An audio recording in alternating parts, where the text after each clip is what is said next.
Are you serious right now?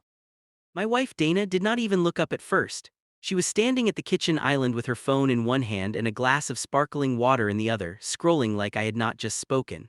The overhead light threw a hard shine across the marble counter, across the fruit bowl she never touched, across the keys to her car sitting 3 feet from her elbow. I was still holding my phone.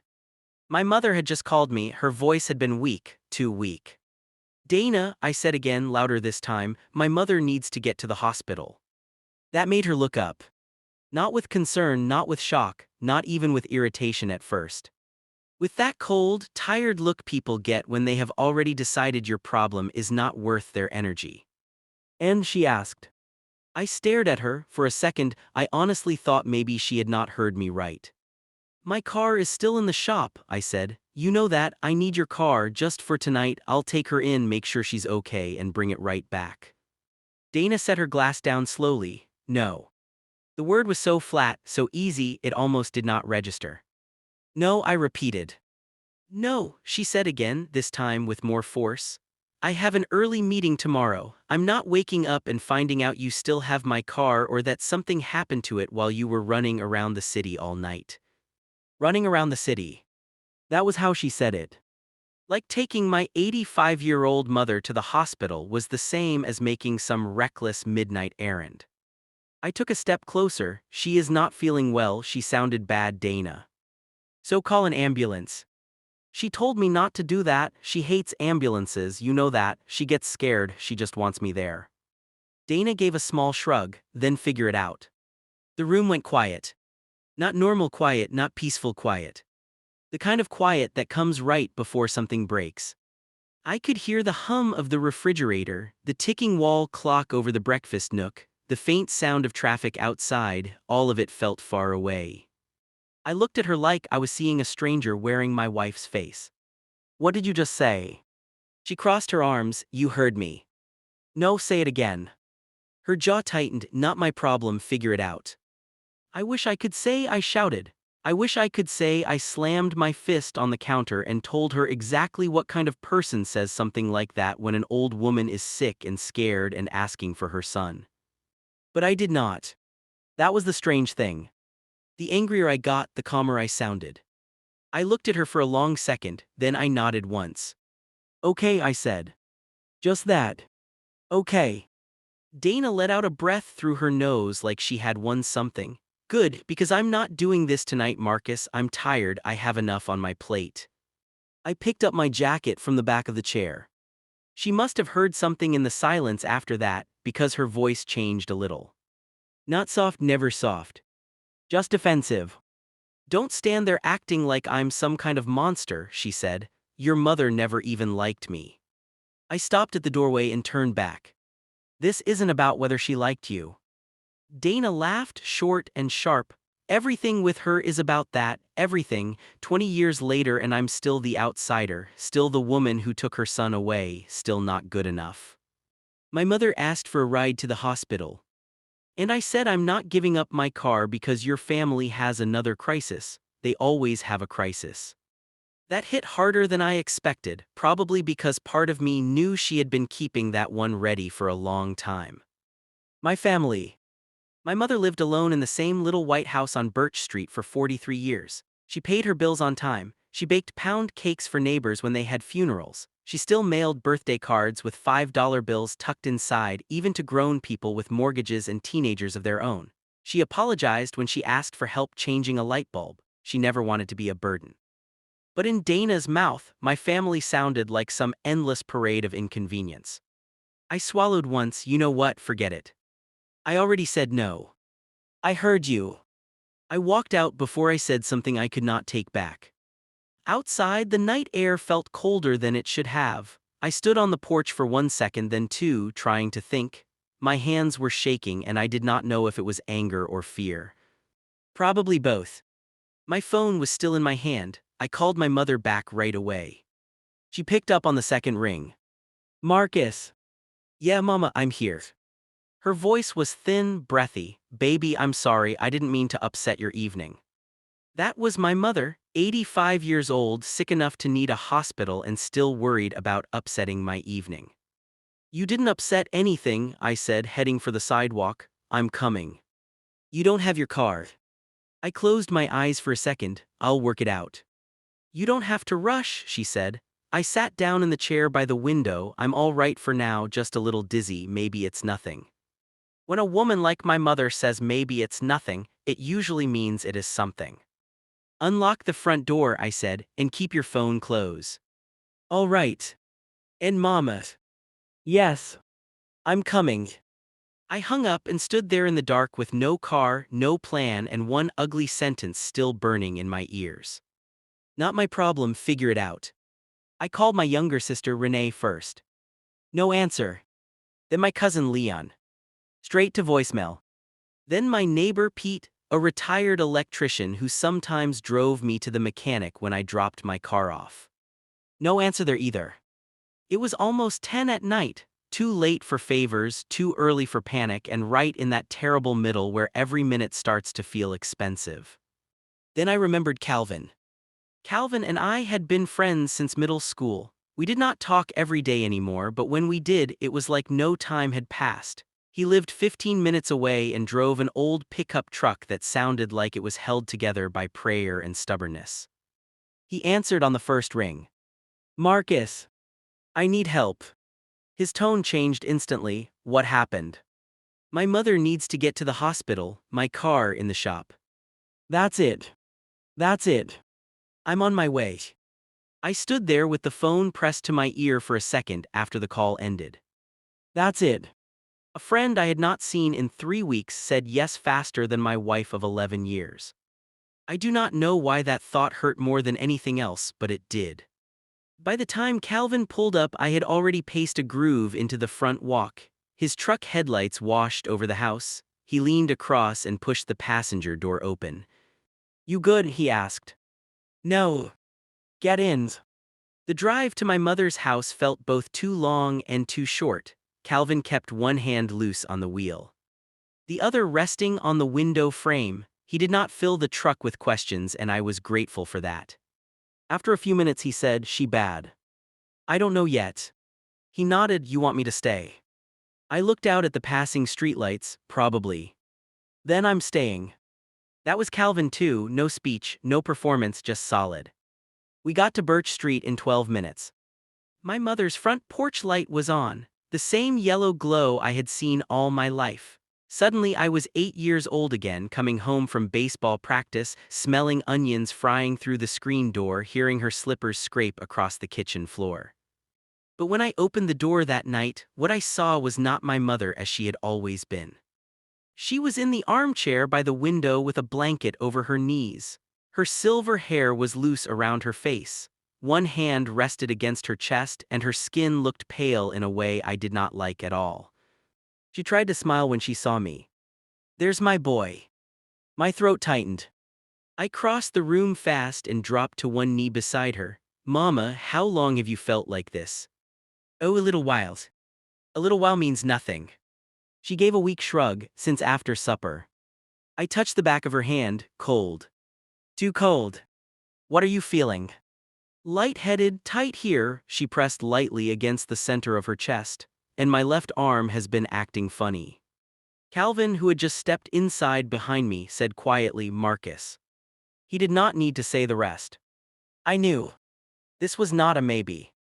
This was not wait till morning. I looked at my mother. We're not driving you, we're calling an ambulance. She started to object, but then her face tightened with pain and the argument left her. All right, she whispered.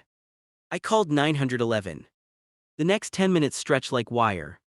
I got her purse, her medication list, her glasses. Calvin brought a small overnight bag from the hall closet while I stayed with her. I kept talking just to keep her focused. Remember when I was 10 and swallowed that marble because Eddie said I would? A tiny smile touched her mouth. You did not swallow it. I absolutely did. You hid it in your cheek and spit it into the flower bed. I laughed, and to my surprise, so did she, though it ended in a wince. Still counts, I said. You were never a good liar. No, I got that from you. That made her look at me in a way only mothers can look at their children, like she could see every age I had ever been at once. The ambulance came, the paramedics were kind, calm, efficient. One of them asked questions while the other checked her blood pressure and hooked her up to a monitor. I watched the first paramedic's eyes change when he read something on the screen. He did not panic, professionals rarely do, but he moved faster after that. "We need to go," he said. I rode in front, Calvin followed behind in the truck. On the way to the hospital, I called Dana once. Not because I wanted comfort, that feeling had already died. I called because after 11 years together, after mortgages and holidays and funerals and tax returns and inside jokes and apologies and all the thousand little pieces that make up a marriage, some part of me still believed she should know. She picked up on the fourth ring. "What?" That one word did something to me. No hello. No how is your mother. Just what? "We're in the ambulance," I said, "it's serious." A pause. Then "So why are you calling me?" I looked out through the windshield at the empty road lit by red and blue flashes. I do not know what answer she expected. Maybe that I needed her. Maybe that I wanted her to suddenly become a different person. Instead I said, "Good question." Then I hung up. At the hospital, everything became bright lights and bad coffee and forms to sign and nurses moving quickly behind half-closed curtains. They took my mother back almost right away. A doctor came out after what felt like an hour but was probably 20 minutes. He spoke carefully, the way doctors do when they want you to listen to every word. It was her heart. They had caught it in time. In time. Those 3 words should have made me feel relief, and I did feel it. God, I felt it. My knees almost gave out with relief. But right beside that relief was another feeling. A dark one. Because all I could think was this. In time, because Calvin answered. In time, because I did not waste one more minute begging my wife to care. Calvin found me in the hallway near the vending machines. "She okay?" "They think so." "Good." I sat down hard in one of those plastic chairs bolted to the floor. Calvin sat beside me. For a while neither of us said anything. Then he asked, "You want to tell me what happened?" I laughed once, but there was no humor in it. I asked Dana for her car. And I looked at the tile floor. She said, "Not my problem, figure it out." Calvin went very still. After a moment he said, "She said that about your mother." "Yeah." He leaned back slowly and let out a long breath. Man. That was all. He did not need to say more. Because when someone hears a thing that ugly, sometimes even words step back from it. A nurse came over to tell me my mother was stable and would be staying overnight for observation. I thanked her 3 times like an idiot. She smiled gently, probably used to family members falling apart in public. It was a little after 1 in the morning when Calvin finally drove me home. The house was dark except for the lamp in the living room. Dana was awake on the couch, still in her robe, arms folded. The second I stepped inside, she stood up. "Well." The word came out sharp, irritated, like I had inconvenienced her by being gone too long. I took off my jacket and hung it carefully by the door. "She had a heart episode," I said. "They got her in on time." Dana blinked. "On time." I looked at her. Something in my face must have landed, because her expression shifted. Not to guilt. To caution. "What's that supposed to mean?" she asked. I walked past her into the kitchen, poured a glass of water and drank half of it before answering.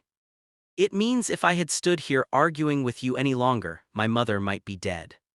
Dana's mouth fell open. "That is not fair." I set the glass down. "Fair?" I almost laughed. "You know what?" I said quietly. "I'm too tired for this tonight." "Oh, so now I'm the villain." I turned and looked at her fully then. For the first time in years, I did not see my wife in that moment. I saw a person I had been excusing for a long time.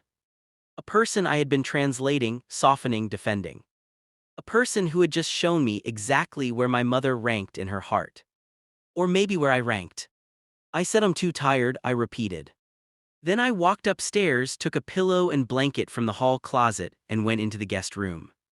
Dana followed me halfway down the hall. "You're really going to do this?" I opened the guest room door. "Do what?" "This dramatic silent treatment thing." I turned back slowly. "My mother almost died tonight." Her face hardened again, so now everything is my fault. I shook my head. No, I said not everything. Then I closed the door. I lay awake for hours staring at the ceiling, fully dressed, shoes still on, too tired to move and too wired to sleep. At 4:12 in the morning my phone buzzed. I grabbed it so fast I nearly dropped it. It was not the hospital. It was a text from an unknown number. I opened it.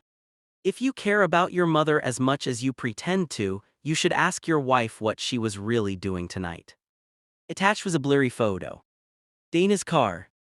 Parked outside a building downtown.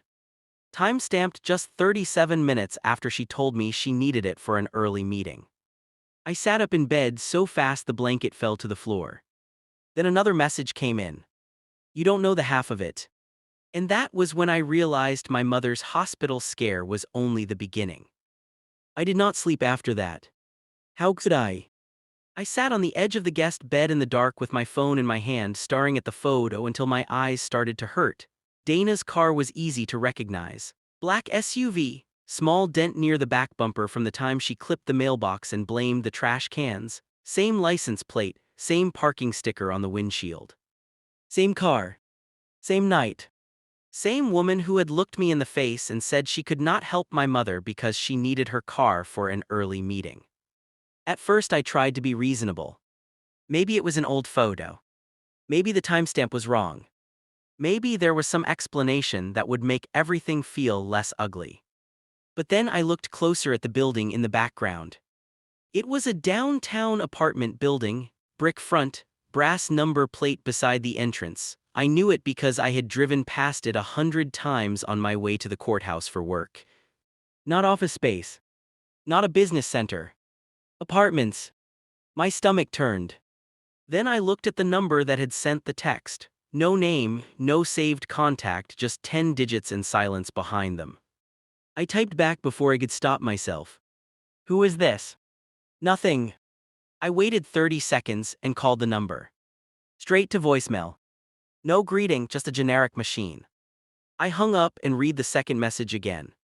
You don't know the half of it. There are sentences that sound dramatic in stories, lines you hear and think no real person talks like that. But when you are exhausted and your mother is in a hospital bed and your wife has already shown you a side of herself you cannot unsee, a line like that does not feel dramatic. It feels like a door opening under your feet. At 6:15, I gave up on sleep and got dressed. The house was still quiet. Dana had not come to the guest room door again, she had not knocked, she had not texted, she had not done any of the things a person does when they know something is badly broken and they still want to save it. I went downstairs and made coffee.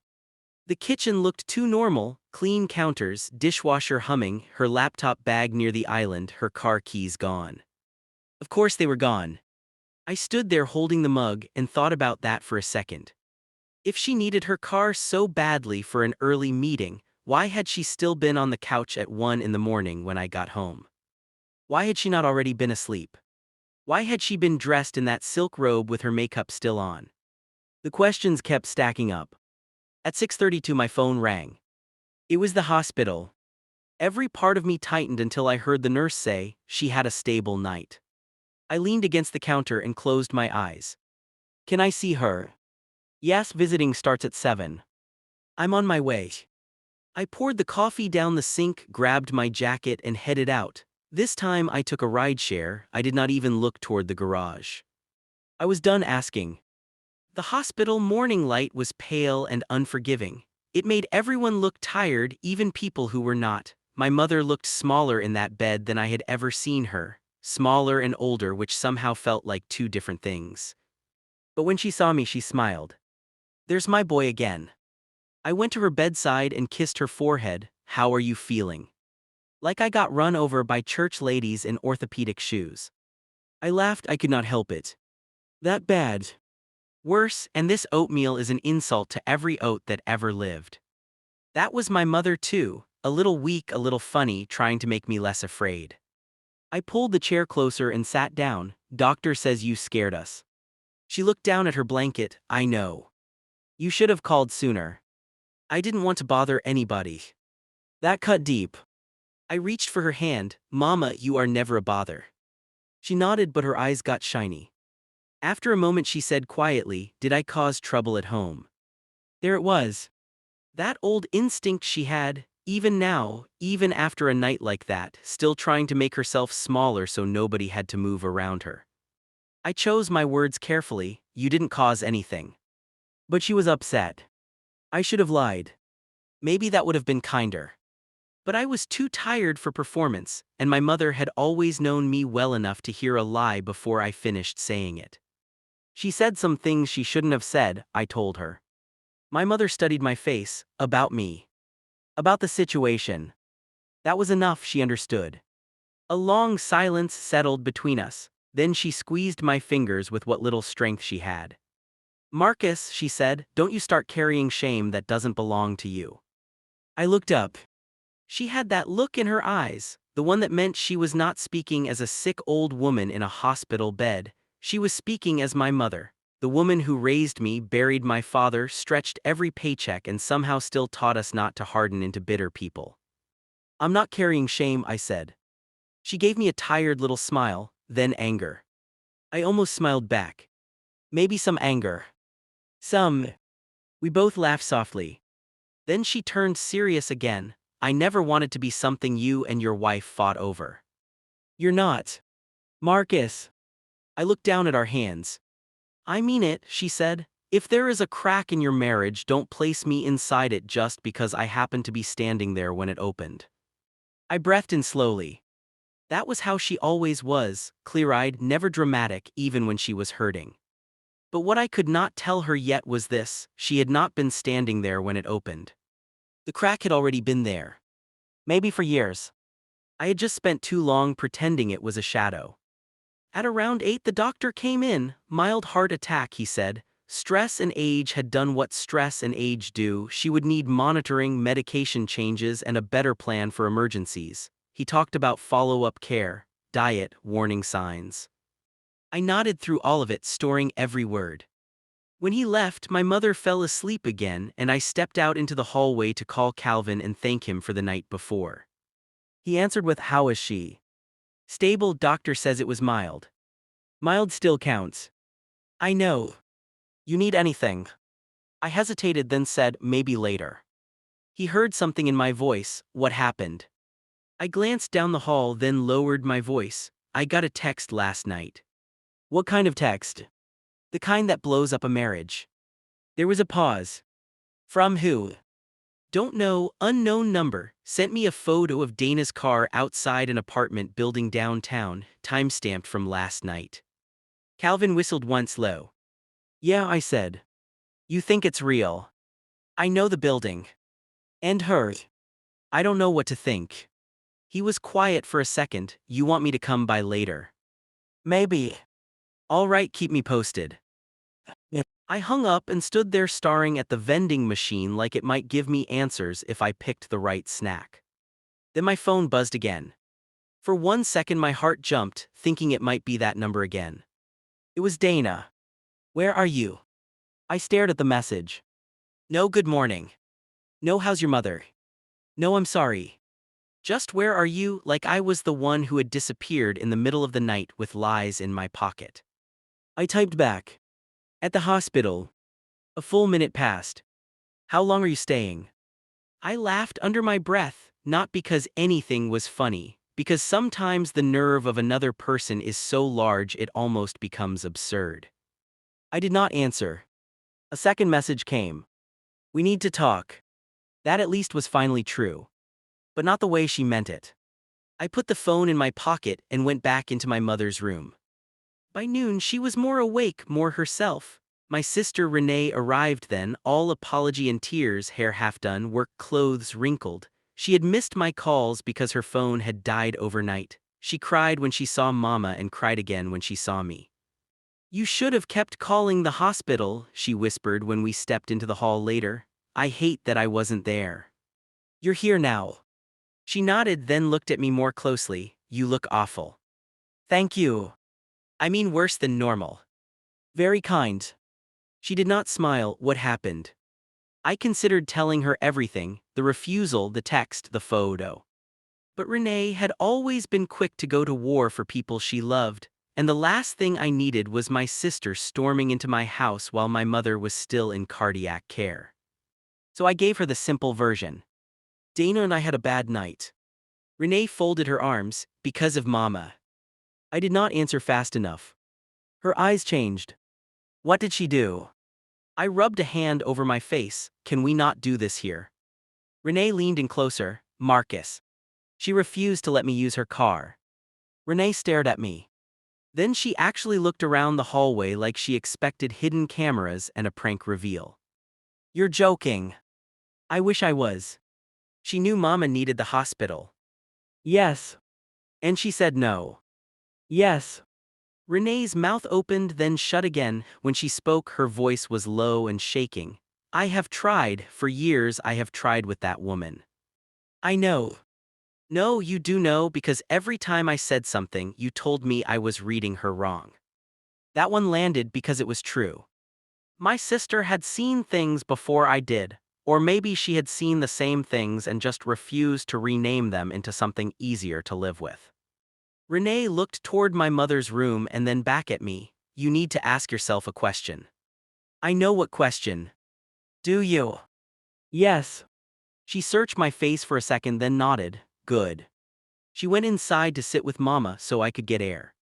I rode the elevator down and stepped outside. The day was bright, the kind of bright that feels offensive when your life has gone sideways. I stood near the hospital entrance under the overhang, watching cars slide past the curb. Then I saw her. Dana. She was getting out of her SUV in dark sunglasses, holding one of those expensive coffee cups she liked, the ones with names of drinks too long to say in one breath. Her hair was smooth, her blazer was pressed, she looked polished. Prepared. Like a woman arriving to handle an inconvenience. Not like a wife who had spent the night regretting the coldest words she had ever spoken to her husband. She spotted me and lifted her sunglasses onto her head. There you are. I stared at her. There you are. Not how is she. Not I'm sorry. There you are. She walked up to me and lowered her voice, probably because other people were around. Why did you ignore my messages? I let the question hang between us for a second. Then I said my mother had a heart attack. Dana's expression flickered, not into guilt exactly, more like discomfort. I know you said it was serious. That is not what I said she had a heart episode. That was me being careful before the doctor confirmed it. Dana folded one arm over herself and shifted her weight. Fine, I'm sorry she's in the hospital. The word sounded assembled. Like furniture from a box. I looked at her and felt something cold settle into place inside me. Not rage. Not grief. Recognition. Why are you here? I asked. She blinked. Because I'm your wife. I almost smiled. That answer would have meant something if she had come the night before, if she had shown up in the emergency room, if she had called even once to ask if my mother was breathing easier, if there had been any sign at all that care had pulled her here. Instead, she arrived the next day in full makeup asking why I had ignored her texts. You should go, I said. What? You heard me. Dana took a step closer. No, Marcus, we're not doing this in public. I laughed once. Interesting, you had no problem doing it in private. Her jaw tightened. I said no to the car. I did not send your mother to the hospital. No, you just made it clear that if I needed you in an emergency, I was on my own. That is not fair. That sentence is getting a workout. She looked around and lowered her voice even more. I was upset. I spoke badly. Fine, I should not have said it like that. Like that. Not I should not have meant it. Just said it like that. Then her eyes sharpened. But you are acting like I abandoned someone on the side of the road. I looked at her for a long moment. Then I said, where were you last night? Her face changed so fast it was almost impressive. Only for a second. But I saw it. That tiny freeze. That tiny intake of breath. Then she recovered. What are you talking about? After I left, where did you go? Her voice went cool. I was home. No. Yes. I nodded slowly. Try again. She stared at me. Around us, people came and went through the sliding hospital doors. A man in scrubs smoked near the curb. A woman carrying flowers hurried past. Life moved, but right there between us, everything stopped. "I'm not doing this here," Dana said. "Then where do you want to do it?" "At the apartment building downtown." Her mouth parted. There it was again. That flicker. That split second where a lie has to find its feet. "I don't know what you think you know," she said carefully. "I know your car was downtown last night." She laughed, but there was no ease in it. "Someone sent you a picture and you just believe it." "That depends. Do you want to explain why your car was there?" "It was." "Then that should be easy." She looked away first. "Only a second." "Only one." But after 11 years with someone, you learn their silences too. "I had to meet someone," she said at last.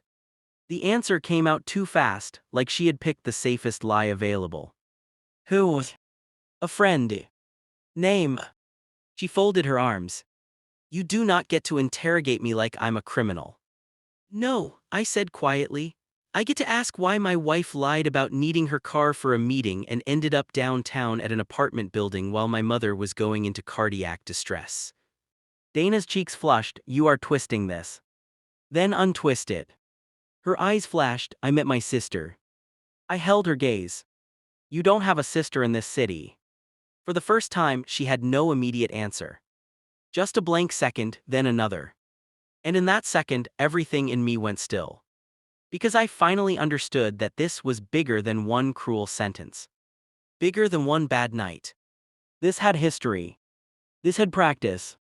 This had layers. Then Dana looked at me with a face I knew too well, the face she used when she was losing control of a situation and needed to shift the blame fast. "You know what your problem is," she snapped. "You always want to be the good son, the noble son, the one who runs every time your mother calls. Maybe that's why we're here." I stared at her. There are things you can forgive in anger. Mean words. Cheap shots. Even pettiness. But this was different. Because she was not defending herself anymore. She was resenting my mother for surviving long enough to expose her. I took one step back. "Leave," I said. Dana's eyes widened. "Marcus. Leave before I say something I won't take back." She lowered her voice again. "Do not embarrass me." I looked at her with a kind of calm that scared even me. "I think we're past that." For a second I thought she might argue harder. Instead, she picked up her sunglasses, put them back on and said, "We'll talk at home." Then she turned and walked back to her car. I stood there watching her leave, and the strangest thought came into my mind. Not what is she hiding? Not who is she meeting? Not even how long has this been going on? It was this. She is not afraid of hurting me. She is afraid of being found out. That night, after my mother was moved to a quieter room and Renee promised to stay with her for a few hours, I went home for the first time since morning. The house felt different. Same furniture, same framed photos, same soft lamp light in the foyer. But it no longer felt like my home. It felt like a stage after the audience leaves, flat, false, holding the shape of a life that had already ended. Dana was not there. Her car was in the garage, but the house was empty. I went upstairs to our bedroom and opened the drawer of her nightstand. Nothing strange at first: lip balm, charger cable, old receipts. Then I opened the bottom drawer. There was a second phone. Small black, powered off. I picked it up and just stared at it.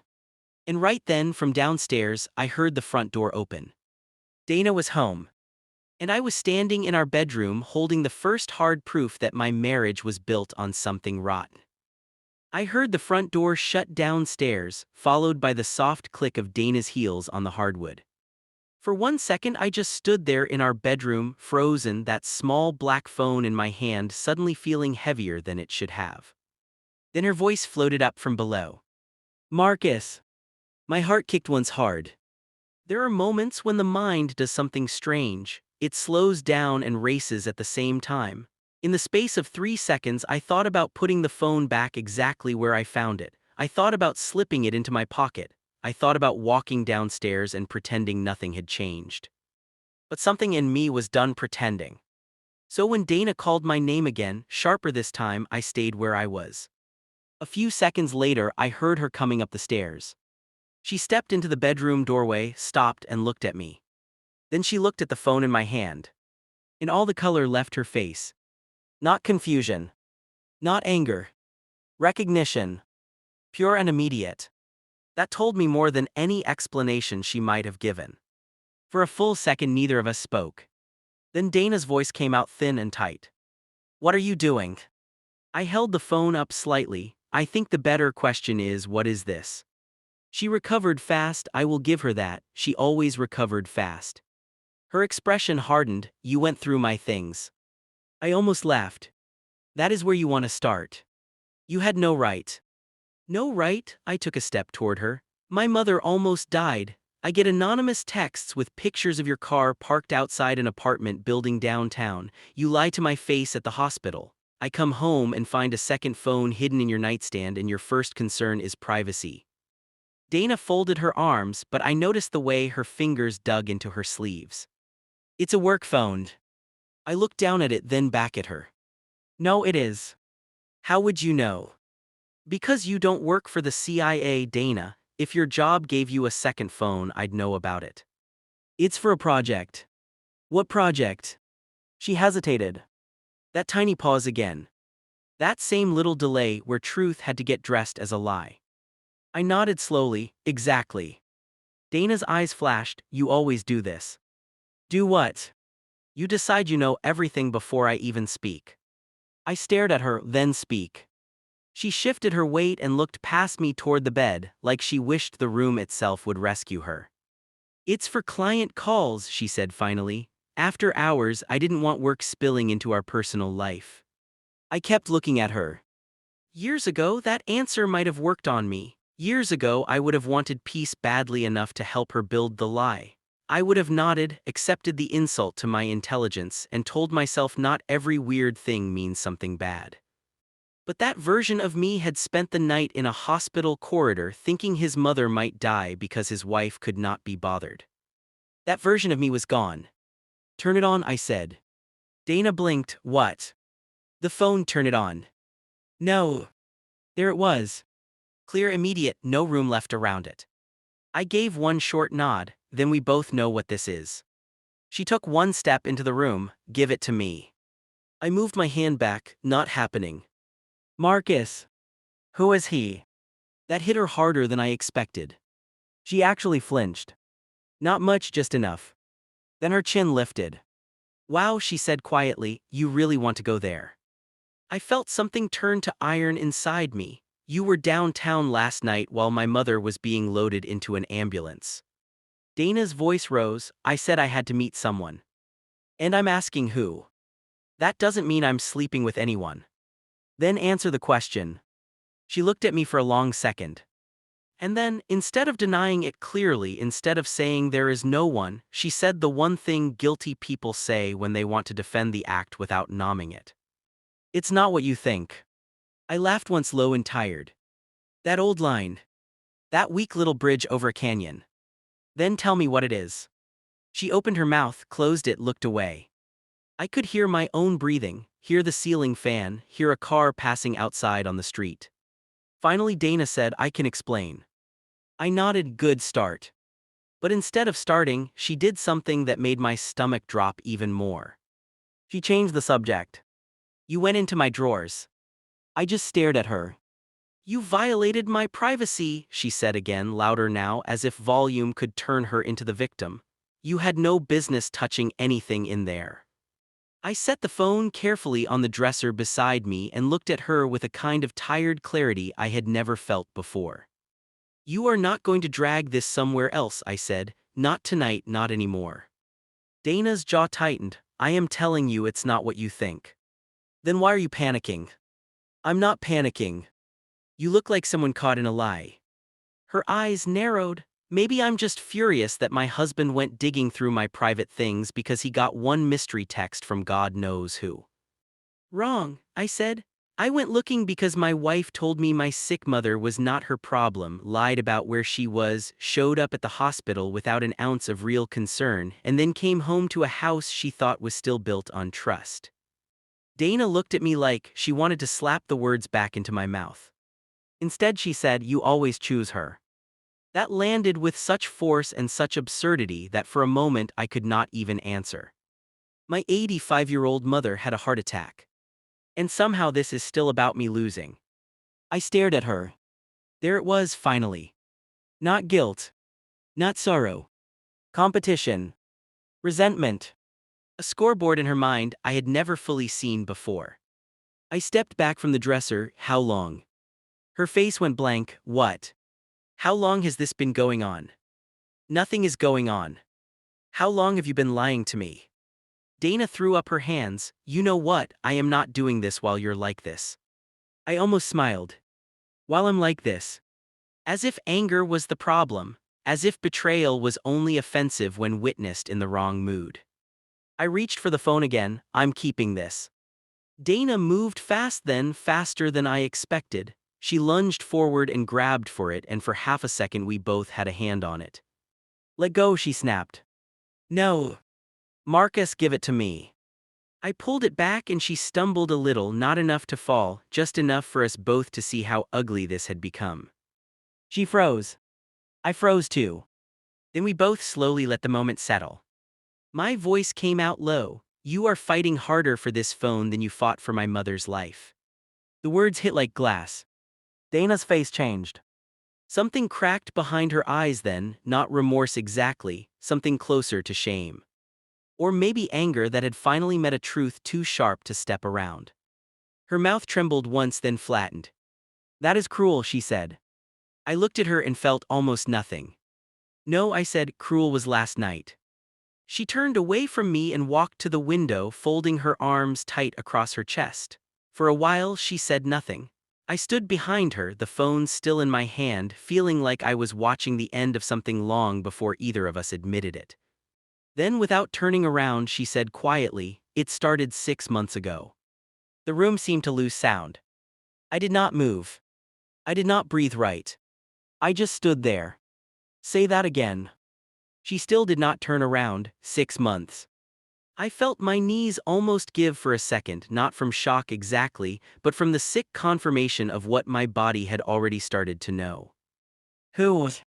She closed her eyes, I could tell even from behind. It doesn't matter. I laughed and the sound was ugly. That's your answer. It's over. I stared at the back of her head. Over. As if that erased the beginning. As if finished meant harmless. As of when, I asked. No answer. I stepped closer. As of when, Dana. She turned then slowly and faced me. Her eyes were wet, but I had lost the old reflex that made me want to rescue her from her own tears. I ended it last week, she said. I believed that less than anything she had said so far. With who? She swallowed. His name is Eric. The name meant nothing to me. And that somehow made it worse. Not a brother's friend, not some old flame, not even someone from our neighborhood who had drifted too close. Just a man. A blank male name dropped into my marriage like poison into water. Who is Eric? A consultant, he worked with our firm on a retail project. I stared at her. Married. She looked down. That was answer enough. Unbelievable, I said. It wasn't supposed to happen. That sentence. That coward sentence. Like weather. Like gravity. Like she had slipped on infidelity and landed in another man's apartment by accident. I put the phone down again before I threw it through the window. Why, I asked. She looked almost relieved to hear that question, as if explanation could give her something solid to stand on. You were never here, she said softly. I closed my eyes for 1 second. Of course. There it was. The speech. Not apology. Context. Justification dressed as confession. When my father got sick, I was there, she continued. When Renee had that divorce mess and needed money, you were there. When your mother needed groceries, a ride, a repairman, help with her taxes, help with her roof, help with her prescriptions, somehow you were always there. And every time I tried to tell you I felt like I came last, you said I was overreacting. I opened my eyes, so you cheated on me. It wasn't just that. I actually laughed again because what else was left? It is exactly that. Dana shook her head, frustrated now that her pain was not being admired. You make everything so black and white. Did you sleep with him? She looked away. That's black and white enough for me. Her silence answered. I nodded once. How many times? Marcus. How many? Her voice dropped to a whisper, I don't know. I turned away from her then because if I kept looking, I might say something savage enough to live in both our bones forever. I walked into the bathroom, gripped the sink, and stared at my reflection. I looked older than I had 2 days before. That was the first thought. The second was worse. I thought about all the nights I had come home tired and grateful to have someone waiting for me, all the ordinary dinners, all the Saturdays at the hardware store, all the holidays, all the time she had sat beside me on the couch while I believed I was beside my wife. And all that time, another man's name existed in the dark behind it. Eric. I splashed water on my face and went back out. Dana had not moved much. She was sitting on the edge of the bed now, shoulders tight, hands clasped. I told you the truth, she said quietly, so what now? I looked at her in disbelief. What now? My mother had a heart attack. My marriage had cracked open. My wife had admitted to a 6-month affair, possibly longer, with a married man, and she wanted to know what now, like we were rescheduling a dinner reservation. What now? I repeated. You really want that answer tonight? I'm trying to talk. No, you're trying to manage damage. That's not fair. I shook my head slowly. Stop using that word. You don't get to talk to me about fair. Her eyes filled again. I made a mistake. I went still. That word. Mistake. A wrong turn is a mistake. Sending a text to the wrong person is a mistake. Forgetting milk is a mistake. A 6-month betrayal is a series of choices. I'm going to tell you something, I said, and I want you to hear me clearly. Last night when my mother called me scared and weak and needing help, that should have been the simplest test of character in the world. Not even marriage, just basic humanity. And you failed it without blinking. Today I find out that while I was trying to get my mother to the hospital, you were protecting a lie that's been living in this house for half a year. So don't shrink that into the word mistake. Don't insult me like that. Dana covered her face with both hands. For a second I thought she might finally break into real sobbing, the kind that comes from seeing yourself clearly. Instead, she just sat there and said through her fingers, I didn't think it would get this far. There it was again, that passive grammar, no ownership, no spine, things just happening around her while she happened to keep choosing them. My phone buzzed in my pocket. I pulled it out, grateful for the interruption. It was Renee. I answered right away, how is she? Resting, Renee said. Doctor came by again, they're keeping her another night. Relief moved through me in a quiet wave. Then Renee's voice changed, you okay? I glanced at Dana. No, I thought, not remotely. But what I said was, I'm handling something. Renee went quiet for half a second, then asked, do you need me there? That was my sister. She could hear a storm through a wall. Not yet. You sure? No. She sighed softly, I knew it. I closed my eyes. Renee. No, listen to me, I'm not saying I knew this specific thing, but I knew that woman was carrying something rotten. You don't get that cold overnight. I looked toward the bedroom door and lowered my voice. I'll call you later. Marcus. What? Whatever it is, do not protect her from the consequences of it. I looked at Dana again.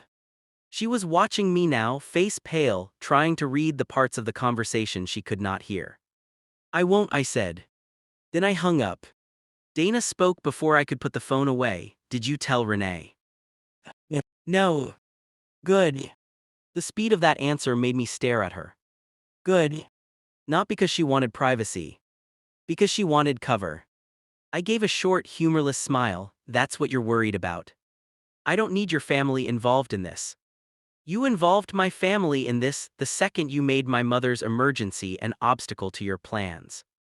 Dana stood up again, frustrated and shaken now. What do you want from me? The question echoed through the room. It was honest in a way she probably did not mean, because that was the real problem now. She still did not understand the size of the thing she had broken. What do I want? I said. I wanted my wife to care that my mother needed help. I wanted my marriage to be real. I wanted the last 11 years of my life not to feel like something I have to re-examine scene by scene looking for where the lie began. Dana swallowed hard. I'm sorry. This time she meant it more than before, I could hear that. But sorry is a small sound in a large wreck. I sat down in the chair near the window because my legs were tired, my whole body was tired. After a while I said, does his wife know? Dana went completely still. That was answer enough too. Jesus. It would destroy their children, she said quickly. I looked at her almost amazed. You betray me, risk our marriage, dismiss my mother in an emergency because you're busy protecting your affair, and now suddenly you care about children and families being hurt. The hypocrisy was so enormous it was almost impressive. So she doesn't know, I said. Dana said nothing. The room felt airless. I picked up the second phone again and turned it over in my hand. Passcode. She looked up sharply. What? The passcode. No. I held her gaze. You want any chance of me believing there's even one honest bone left in this, you give me the passcode. She shook her head. There are private messages. I let out a slow breath. Exactly. Another silence. Then she whispered 4 numbers. I stared at her. Say it again. She did. I entered the code. The phone unlocked. Dana made a soft sound, almost like she regretted giving it up the second she did, but it was too late. The home screen lit up. Messages, call logs, photos. A whole hidden life sitting in my palm. My thumb hovered over the Messages app. Dana took one step toward me. Please don't. I looked up at her. And I realized then that she was more afraid of what I would see than of what she had done. That told me everything. I opened the messages. At the top of the thread was Eric. And the most recent message, sent just 43 minutes before my mother called me the night before, read, same place tonight, I miss you already. Beneath it was Dana's reply. I'm coming, he's dealing with his mother again so he won't notice. For a second the room tilted. I could not feel my hands. Could not hear properly. Could not even fully take in the cruelty of the sentence because my body had gone cold in defense. He's dealing with his mother again. Again. Like she was a burden, a joke, a pattern to work around while she went to another man. I looked up slowly. Dana's face crumpled when she saw that I had read it. Marcus. I raised one hand. Not to silence her. To keep myself from falling apart in front of her. Because something had just died in me. Not loudly. Quietly. Completely. And then my phone rang again. This time it was not Renee. It was the same unknown number from the night before. I answered without taking my eyes off Dana. Who is this? A woman's voice came through, tight with anger and fear. My name is Claire, she said. I'm Eric's wife, and if you've finally seen the messages, then you need to know this isn't the worst of what they've done. For a second I forgot how to breathe. Dana was still standing across from me, pale and rigid, while the voice on the phone waited in my ear like she already knew exactly what kind of silence follows a blow like that. I walked out of the bedroom without saying a word. Behind me, Dana said my name once. I did not answer. I went down the hall, down the stairs, and into the kitchen before I spoke. Say that again. The woman on the phone took a shaky breath. My name is Claire, I'm Eric's wife. I leaned one hand against the kitchen counter. The room looked too bright, too clean, the fruit bowl, the mail, the polished sink. All of it felt unreal, like a picture of a life that had just been exposed as fake. How did you get my number? I asked. I got it the same way you got mine, she said, by finally digging where I should have dug months ago. I closed my eyes for 1 second. Are you the one who sent me the photo? Yes. And the text? Yes. I looked toward the doorway. Dana had come halfway down the stairs and stopped there, one hand on the rail, listening. I turned away from her. Claire's voice was clipped now, controlled in that dangerous way people sound when anger is the only thing holding them upright. I didn't want to call yet, she said. I planned to, just not tonight, but then I saw your wife's message yesterday evening, the one about you dealing with your mother. Then I saw where she was going. I followed Eric. I took the photo. And when I saw your mother's situation being used like that, she stopped for a second, collecting herself. I sent it. I swallowed hard. Thank you, I said quietly, even though the words felt strange in my mouth. Gratitude and humiliation are bitter together. You don't need to thank me, Claire said. I'm not doing this for you, I'm doing it because I'm done being made a fool of. Fair enough. I respected that. I pulled a chair out from the table and sat down because my knees felt weak again. What did you mean, I asked, when you said this isn't the worst of what they've done? There was a pause. Then Claire said, your wife and my husband have been planning something. The words hit with a different kind of force. My grip tightened on the phone. Planning what? Leaving. I looked up toward the stairs. Dana had not moved. Maybe she could not hear Claire's words clearly from there, but she could hear my side, and something in my face must have told her enough because she came down 2 more steps fast. Marcus, who are you talking to? I ignored her. Claire went on. I found emails, hotel receipts, burner phone bills, messages about apartment listings. They were talking about waiting until certain financial things were lined up. A coldness spread through my chest. What financial things? Your house, for one. I went completely still. My house.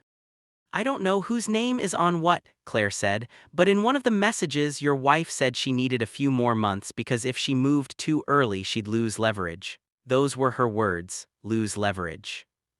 I could hear Dana coming fully down the stairs now, her heels quicker, sharper. Marcus, she said louder, who is that? I stood up slowly from the chair and turned to face her. Eric's wife. Dana stopped so suddenly her hand hit the wall. All the blood seemed to leave her face. For one long second neither of us moved. Then she whispered, give me the phone. No. Marcus, now. Claire heard her voice, that's her. Yes. Put me on speaker, Claire said, I'm done hiding too. I looked at Dana. For the first time since all this started, I saw real fear. Not fear of losing me. Fear of losing control of the story. I pressed speaker. Dana's eyes widened. Claire spoke first. Hi, Dana. Dana's mouth opened, closed, opened again. This is insane, she said finally. You had no right to contact him. Claire laughed once and it was one of the saddest sounds I had ever heard. No right, you slept with my husband for months and you're talking to me about rights. Dana looked at me, turn that off. I did not move. Claire kept going. You know what really got me? It wasn't even the cheating at first. It was how casually cruel you were, how bored, like 2 selfish people rearranging furniture, like families were just paperwork standing between you and whatever fantasy you were building. Dana's voice rose. Eric lied to you, he told me your marriage was over. Claire did not miss a beat. Maybe he told you that because you were willing to believe whatever made you feel less disgusting. Dana flinched. I stood there between them, silent, listening to my life get pulled apart by a stranger and my wife in my own kitchen. Claire exhaled slowly into the phone. Marcus, I'm sorry you're hearing this like this, but you deserve the truth. They weren't just meeting up, they were making plans, and your wife wasn't nearly as torn up about you as she should have been. Dana looked at me with desperate anger. She is trying to poison you against me. I laughed low and tired. She doesn't need to. Dana took a step toward me. Marcus, please don't do this with her. She's hurt. She wants to burn everything. Claire's voice came back sharp. You mean the way you burned everything? Dana shouted then, shut up. That did it. Something in me snapped into place. Not explosive, not wild. Clear. Enough, I said. Both women went quiet. I took the phone off speaker and said to Claire, can we meet? Dana made a sound behind me, half protest, half panic. Claire answered immediately, yes. Tonight. Yes. I looked toward the hospital discharge papers and medication notes I had left on the counter from earlier. My mother was still there another night. Renee was with her. I hated that any part of me had to spend time on this while Mama was recovering. Hated it. But lies grow in the dark. If I waited, Dana would spend every hour reshaping the story. Send me a place, I said. I will. I hung up. Dana stood across from me breathing hard. For a second neither of us spoke. Then she said, you are not meeting her. I almost smiled. You think you still get a vote? She's unstable. You and Eric made a married woman unstable. Congratulations. Marcus. No, you don't get to use my name like we're still in a normal conversation. Dana's eyes filled with tears again. I know you hate me right now. I stared at her. Hate. That word was too simple for what I felt. Hate burns hot. This was colder. This was grief with a hard shell around it. I don't even know if I know you, I said. Dana wiped at her face angrily. I made terrible choices. Yes. But this thing with Claire, she's going to make it uglier. I laughed without humor. Uglier than using my mother's emergency as cover to go meet your boyfriend. She winced. I kept going. Uglier than telling him I wouldn't notice because I was dealing with my mother again. Her shoulders dropped. That word again had cut deepest of all. It told the truth she had not meant to confess. My mother was not just an inconvenience that night. She had become, in Dana's mind, a recurring obstacle to the life Dana secretly wanted. Please, she said quietly, don't keep saying that. I'll stop saying it when it stops being true. Dana sat down suddenly at the table like her legs had given out. For a moment she looked smaller than usual, stripped of all the polished surfaces she wore like armor. I was unhappy, she said. I leaned against the counter and folded my arms. That speech again. Not because unhappiness is not real, it is. Marriage can be lonely even with two people inside it, but unhappiness does not force betrayal. It just becomes the costume betrayal puts on when it wants sympathy. You know what's funny? I said. If 6 months ago you sat me down and said, Marcus, we are broken, I would have listened. Maybe we would have gone to counseling, maybe we would have separated, maybe we would have ended clean, painful but clean. Dana stared at the tabletop. But you didn't do that, I said. You lied, you cheated. And then when my mother needed help, you showed me exactly what kind of person all of that had turned you into. Dana whispered I didn't want her to die. I closed my eyes once. There it was, the tiny reach for absolution. I didn't want her to die. As if the moral standard had sunk all the way to murder. No one asked you to save her life, I said quietly. I asked for your car. That landed. She bent forward and covered her mouth with her hand. For the next few minutes the house went quiet except for the hum of the air conditioner and the occasional car outside. Finally Dana spoke again. What are you going to do? I looked at her. Right now I'm going to check on my mother, then I'm meeting Claire. You're choosing a stranger over your wife. I just stared. Even now she was still building the world in a shape where she was the wounded center of it. No, I said, I'm choosing the truth over the person who's been feeding me lies. She looked away. I went upstairs, took an overnight bag and packed a few clothes, not much, just enough for a day or two. My hands were steady now, which scared me more than shaking would have. When I came back down, Dana was still at the table. You're leaving, she asked. For now. You can't just walk out. I picked up my keys, then remembered and almost laughed at the absurdity of it. No car. Still. I can, I said, and after this week I may do a lot more than walk out. Her voice cracked, Marcus, please. I stopped at the door but did not turn around. I meant it, she said, about being sorry. I put my hand on the knob. Then get ready to start being honest, I said. And I left. Calvin came again, no questions asked, just like before. He picked me up at the corner because I did not want another argument about where I was going. On the drive to the hospital, I told him enough for his hands to go tight on the wheel. She admitted it, he asked.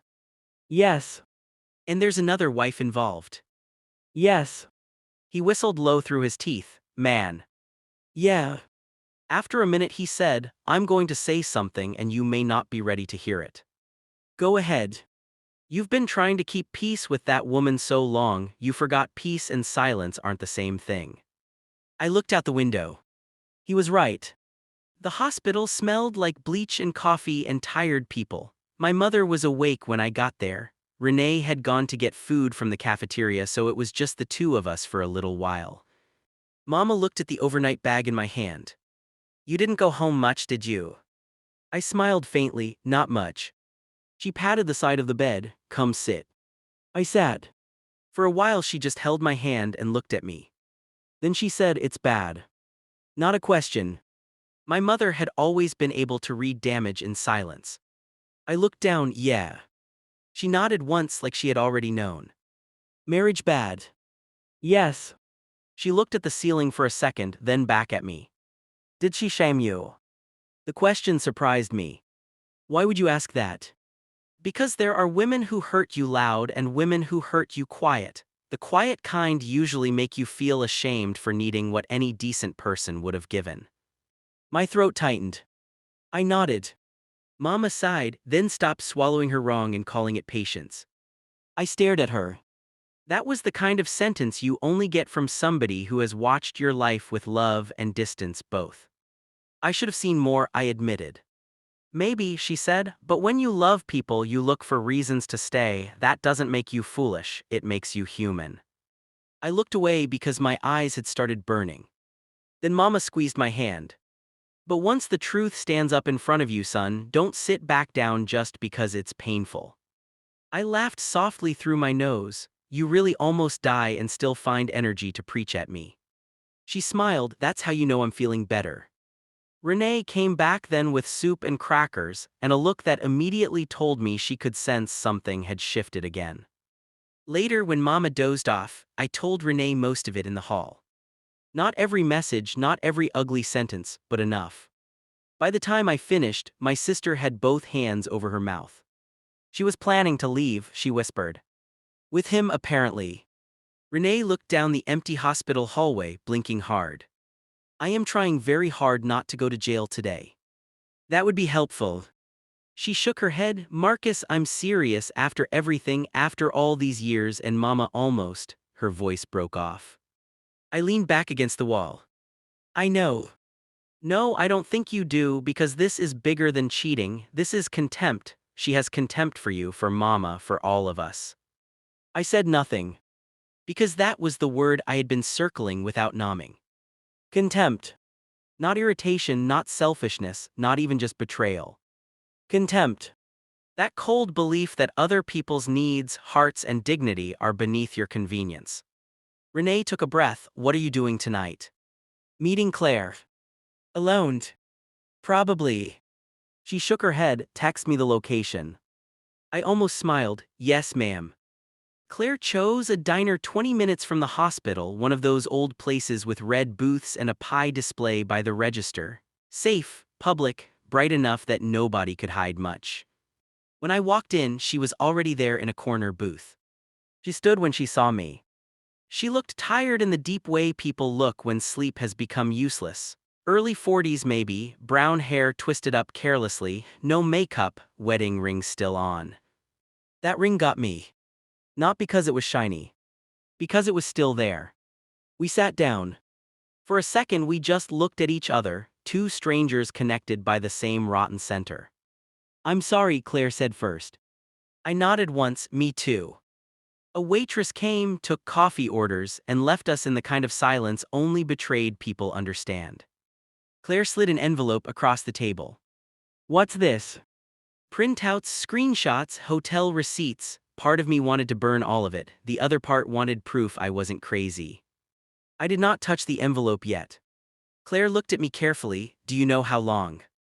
Dana said 6 months. Claire let out a bitter breath. Try closer to a year. I looked up sharply. She's lying, I asked. Claire nodded. I found messages from 10 months ago, maybe more. Early ones were flirtation, then meetings, then lies, then plans. I felt sick all over again. And Eric, I asked, what did he tell you? That he was working late, traveling, helping a friend through a divorce, you know, the usual garbage. Our coffees came, neither of us touched them. Finally, I opened the envelope. Inside were printed screenshots of messages. Some were exactly what I expected and still somehow worse. I miss you. I hate going home and pretending. Just hold on a little longer. And then there were the practical ones. I checked the equity estimate. If he buys me out, I'm fine. Not yet, I need him calm till after his mom's situation settles. My hand stopped. I read that line again. After his mom's situation settles. My mother. Reduced to a situation. A timing problem. A line item in an escape plan. Claire watched my face as I read, there's more. I flipped to the next screenshot. Eric had written, you said he'd never fight you. Dana replied, he won't, he's too decent, that's why this is taking so long. I went completely still. That one did not just hurt. It humiliated. Not because decency is shameful, but because she had studied mine like a weakness, counted on it, built plans on it, trusted that I would stay soft long enough for her to land safely. Claire reached across the table then, not to touch my hand, just to steady the papers before they slipped. "I know that look," she said quietly. "What look?" "The one where you realize the person who hurt you has been watching your good qualities like loopholes." I looked at her. That was exactly it. I sat back slowly in the booth. For a while neither of us spoke. Then I asked the question I had been avoiding. "Do you think they were going to take money?" Claire nodded. "Eric moved some already." My stomach dropped. "What?" "Not from me directly, from business accounts, retirement things. He thought I wouldn't notice because I handle the house, not the firm books, but I noticed. I started pulling threads. That's how I found the second phone." I almost laughed at the bitter symmetry of it. Second phone, same disease, same pattern. Claire's voice lowered. "Marcus, I need to ask you something hard." "Go ahead." "Has anything gone missing? Paperwork, account logins, home equity info?" I thought about it. At first nothing came. Then something did. 3 weeks earlier Dana had asked me for copies of old mortgage documents. She said her cousin's husband needed to compare refinance structures and wanted to see what ours looked like. It had sounded boring enough to be believable. And I had handed them over. My blood went cold. I looked at Claire. "Maybe." She nodded grimly, like she had expected that answer. The waitress passed again. Someone dropped silverware near the counter. Somewhere behind us, a child laughed too loudly. Normal life kept moving while mine narrowed into a hard point. Claire slid one last printout from the envelope. "This one came in yesterday afternoon." I looked down. It was a screenshot of a message from Dana to Eric. "If he pushes, I'll cry and make it about his mother. He always folds when guilt is involved." For a moment I could not hear anything. Not the diner. Not the waitress. Not even my own breathing. Just that sentence. Plain. Strategic. Deliberate. Not an accident. Not heat-of-the-moment cruelty. A method. A map. I set the paper down very carefully because my hands had started shaking again. Claire's voice softened. "I'm sorry." I stared at the table. Then I looked up at her and felt something change inside me. A door shutting. Not on grief, that would take longer. Not on pain, that was just beginning. But on hesitation. On confusion. On the old habit of explaining Dana in kinder words than she had earned. "She thought I'd fold," I said quietly. Claire nodded. I looked at the envelope again, then at the dark window beside the booth reflecting two exhausted strangers. "No," I said. Claire frowned slightly. "No what?" I met her eyes. "She called me 57 times in the title I imagined," I said, half to myself, "but the truth is, tomorrow she's going to learn something worse." Claire waited. I leaned forward, voice low and steady now. "She built this whole plan on me being soft, on me choosing peace over truth, on me protecting her from the consequences of what she did." I looked down at the message one last time. Then back at Claire.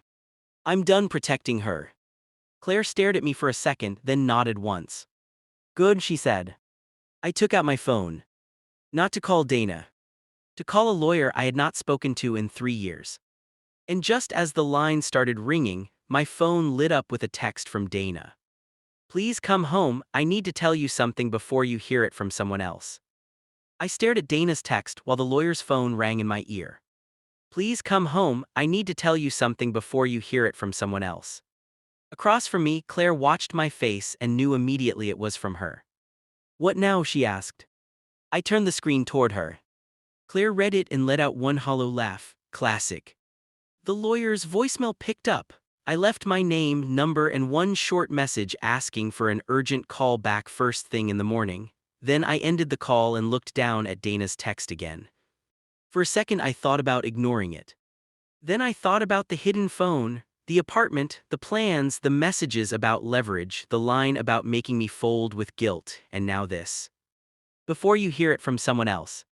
That meant one thing, there was still more. I looked at Claire. I need to go home. She nodded. I figured.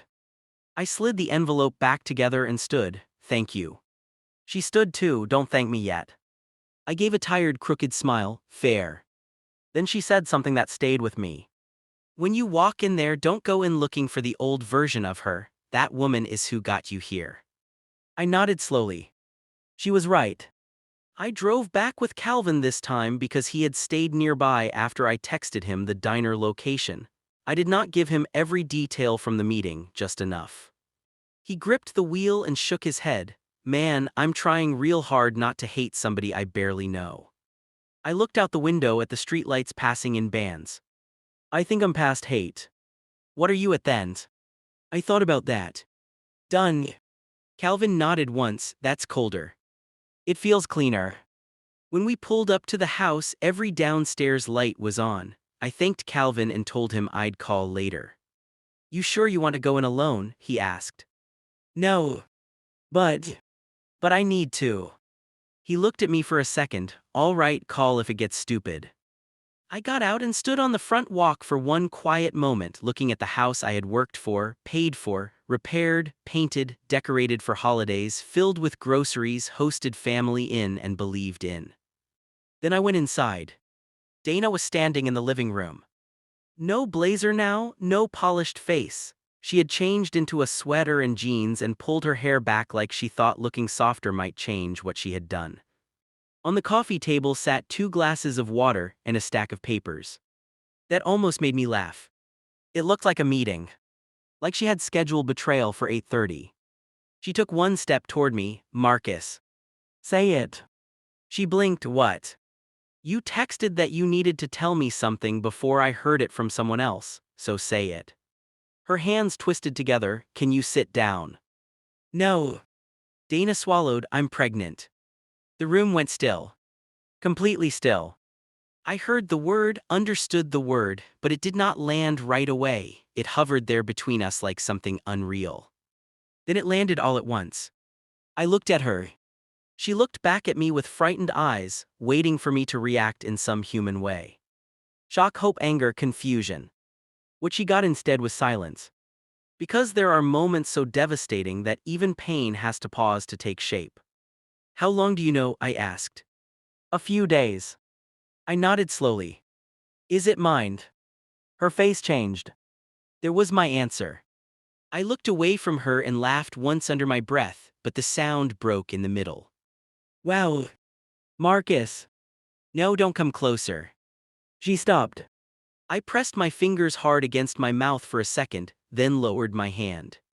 This is what you needed to tell me before I heard it from someone else. Tears filled her eyes. I was trying to figure out how to say it. How long have you known there was a chance it wasn't mine? She started crying then, soft at first. I didn't know for sure. Do not lie to me again. She covered her face. I found out after my missed period. I did the math. I panicked. I laughed again, that bitter little sound I had started making too often in the last 24 hours. You did the math. I was going to tell you. When after the baby shower? Her shoulders shook once. And in that second, something strange happened inside me. Not sympathy. Memory. I remembered us years earlier sitting on the same couch talking about children. Dana saying she wanted to wait until things felt more stable. Me saying that was okay. Dana crying after a false alarm 3 years into the marriage because part of her had realized she did want a baby someday after all. Me holding her. All of those memories came back at once, and every one of them changed shape. She looked up at me, face wet. I know this is horrible. I stared at her. Horrible is a small word. I didn't want it to happen like this. It happened exactly like this because of what you chose. Dana sat down hard on the edge of the couch like her body had quit on her. I'm scared. That word moved through the room and died there. Because fear was finally visiting her, and all I could think was that she should have met it months ago, before lies, before secret apartments, before my mother became a scheduling issue in her affair. What does Eric know? I asked. She looked down. There it was again, the avoidance, the stall. What does he know, Dana? He knows there's a chance. I nodded once very slowly. And Claire? She doesn't know about this. Yet. Dana shook her head quickly. Please don't. I looked at her and almost could not believe the nerve of her. Please don't what? Don't blow up another family. For 1 second I thought I had misheard her. Then I understood. Even now, even standing in the ruins of the life she had wrecked, she still wanted me to protect the man she cheated with, protect his marriage, protect her options, protect her from shame. My voice dropped low. Another family. Dana flinched. You don't get to stand in front of me carrying another man's baby and talk about another family like ours was not one. I didn't mean it like that. You meant exactly what you said. She cried harder then. Please, Marcus, please, I know I don't deserve anything from you, but please don't make this uglier than it already is. I looked at the stack of papers on the coffee table. What's that? She wiped at her face and hesitated. Dana. They're financial statements. I went cold. I stepped forward and picked them up. Bank printouts, mortgage summary, retirement account balances, home equity estimate. My stomach tightened. You had all this ready. I was trying to think ahead. Of course you were. I flipped through the pages. Some had my information highlighted, notes in the margins in Dana's handwriting. Buyout. Transfer before filing. Delay until quarter bonus clears. I let the papers fall back to the table. This is who you are now, I asked quietly. A person who plans exits around money and uses tears when the timing gets bad. Dana shook her head wildly. That's not fair. That word again. That same useless little shield. I looked at her with complete emptiness. I think we've both had enough of that word. My phone buzzed in my pocket. The lawyer was calling back. I answered without taking my eyes off Dana. This is Marcus Hill. A man's calm voice came through. Marcus, this is Daniel Price. I got your message. You said it was urgent. It is. Can you speak freely? Yes. I kept looking at Dana while I said the next words. I need to begin separation and protect my assets immediately. Dana's face went white. Understood, the lawyer said. Do you believe there may be financial concealment or dissipation? I almost smiled at the clean legal phrasing, such polite words for rot. Yes. Then do not leave original documents in the home, photograph everything. Freeze or monitor joint accounts where permitted, do not make threats, do not destroy anything, and if there is potential paternity concern, do not make assumptions in writing until testing is addressed. I closed my eyes for 1 second. Professional, precise, necessary. Can we meet tomorrow morning? Yes, 8:30. I'll be there. I ended the call. Dana stood up. You called a lawyer before coming home. No, I called a lawyer before reading your pregnancy surprise. That just made it easier. She stared at me like she did not know this version of me. Truthfully, I did not know him well either. But I trusted him more than the man who kept swallowing disrespect and calling it patience. Marcus, she whispered, please don't do this tonight. I looked at her. This started long before tonight. She took a shaking breath. Can we at least wait until your mother is out of the hospital? I can stay somewhere else for a few days. We don't have to make decisions tonight. That almost sounded reasonable. And that was the danger of Dana. When cornered, she could make delay sound like dignity. But I remembered the screenshot. He's too decent, that's why this is taking so long. No. No more delay. No, I said. Her mouth parted. No. No more pauses that help you prepare. No more time to move things around. No more chances to turn this into a softer version of what it is. Her face hardened through the tears. You think I'm some monster. I looked at her for a long time. Then I answered honestly. I think you've become someone I would never trust with my mother, my money, my heart, or my future. She sat down again as if the sentence had struck her physically. I went upstairs, got my bag, and this time also took the folder with the house documents from the office drawer, my passport, my tax records, and the small fireproof box where we kept important papers. When I came back down, Dana was standing by the stairs. If you walk out now, she said, voice shaking, you're ending us. I stopped and looked at her. No, I said, you ended us. I'm just refusing to pretend it's still alive. Then I left. I stayed that night at Calvin's guest room. He did not push me to talk when he saw my face. He just handed me a towel, pointed to the bathroom, and said, "Clean up, then come sit if you want." I did sit. And eventually, I told him about the pregnancy. Calvin leaned back in his chair and stared at the ceiling for a long time. Then he said, "Brother, I am amazed you are still using words instead of fire." I laughed for real that time, just once, short and exhausted. "Same." He looked at me. "You okay?" "No." "You clear?" "Yes." He nodded. "That matters more right now." The next morning I went straight to the hospital before seeing the lawyer. My mother was sitting up in bed eating toast when I walked in. Color had returned to her face, not all of it but enough to loosen something in my chest. "There he is," she said. I kissed her forehead. "How are you feeling?" Like a woman who has seen enough hospital ceiling tiles for one lifetime. "That's a good sign." She studied me. "And you?" I pulled the chair close and sat down. "There are truths you want to protect mothers from, even grown mothers with grown sons. But my mother had earned better than a sugar-coated lie. So I told her. Not every filthy detail, not every message, not the apartment listings or the financial leverage or even the pregnancy at first. But enough. The affair. The hidden phone. The plans to leave. The lies. My mother listened without interrupting, hands folded over her blanket, eyes steady on mine. When I finished, she was quiet for a long time. Then she said, "And the child?" I looked up sharply. "How did you?"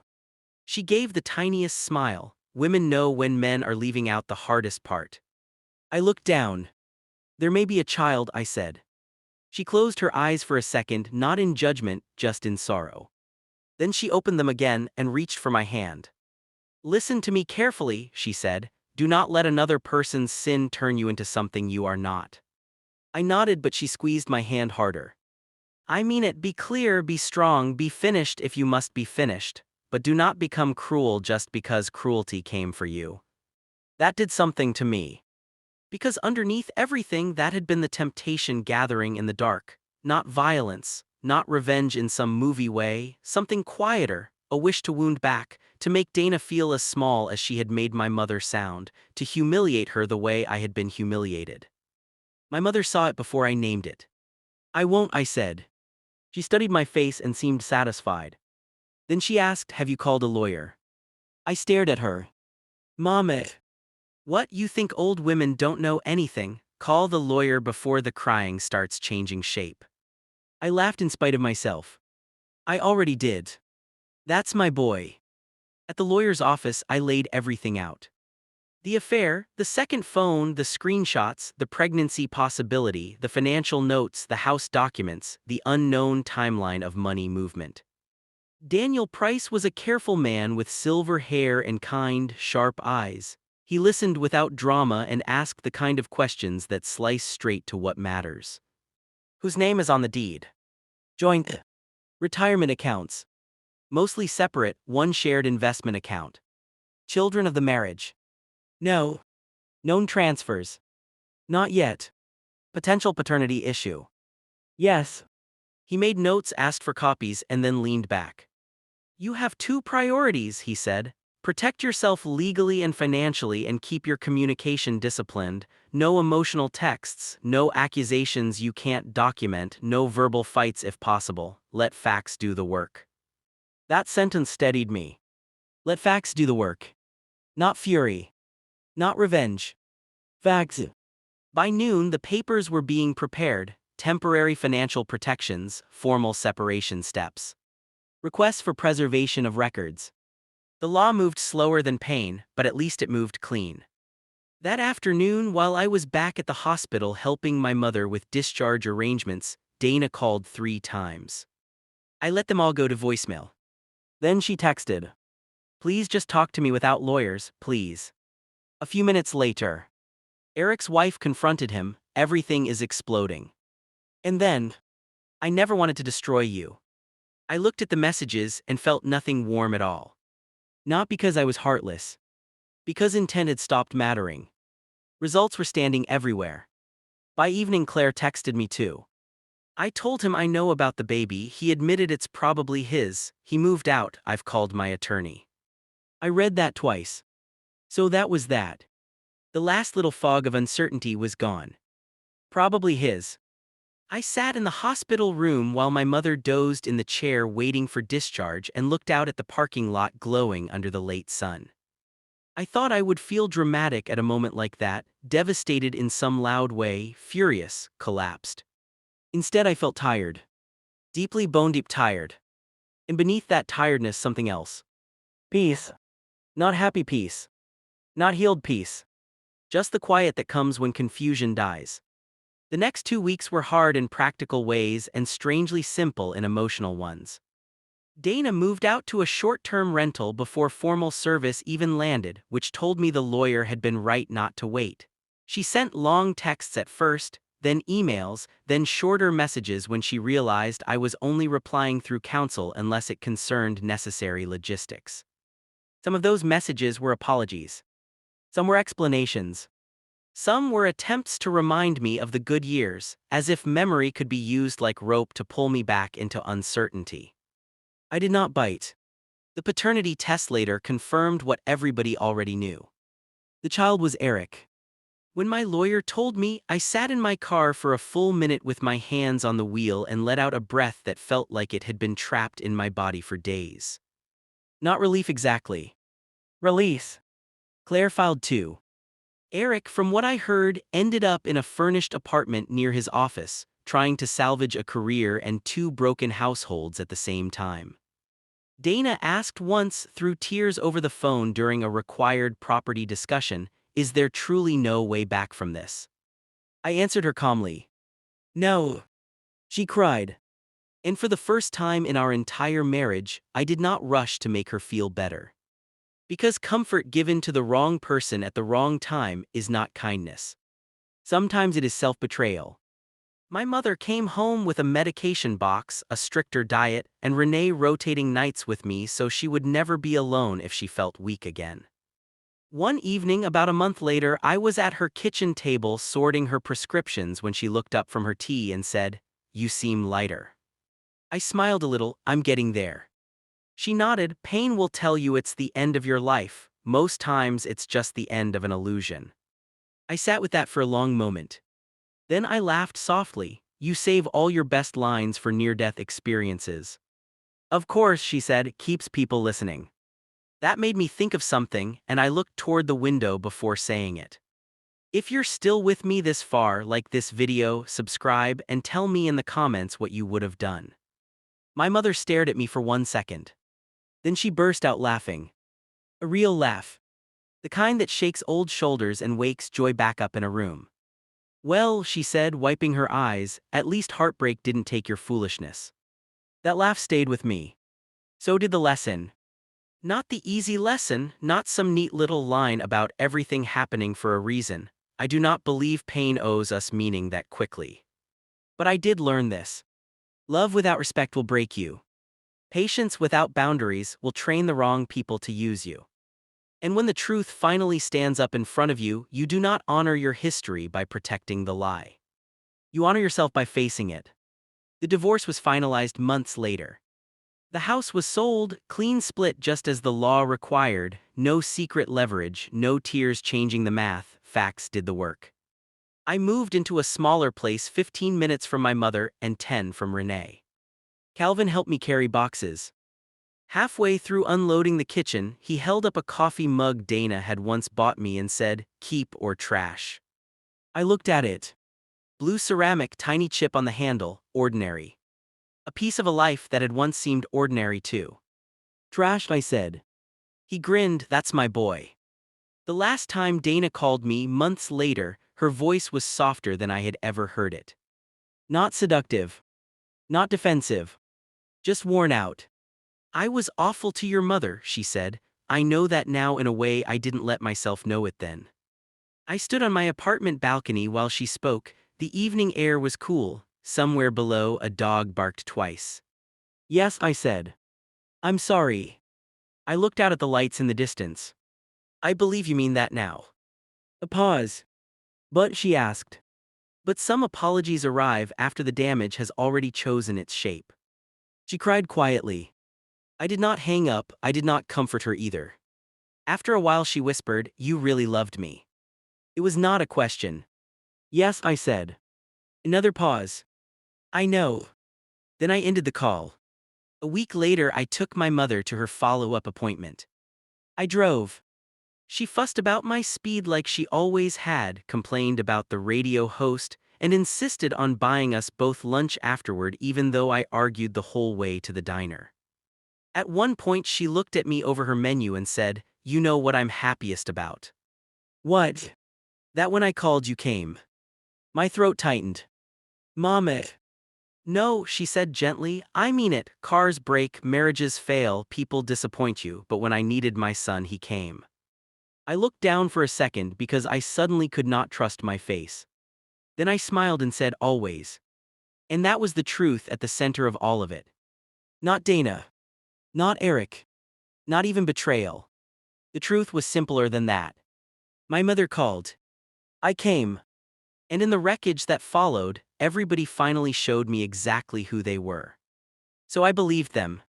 And my life got better the moment I did.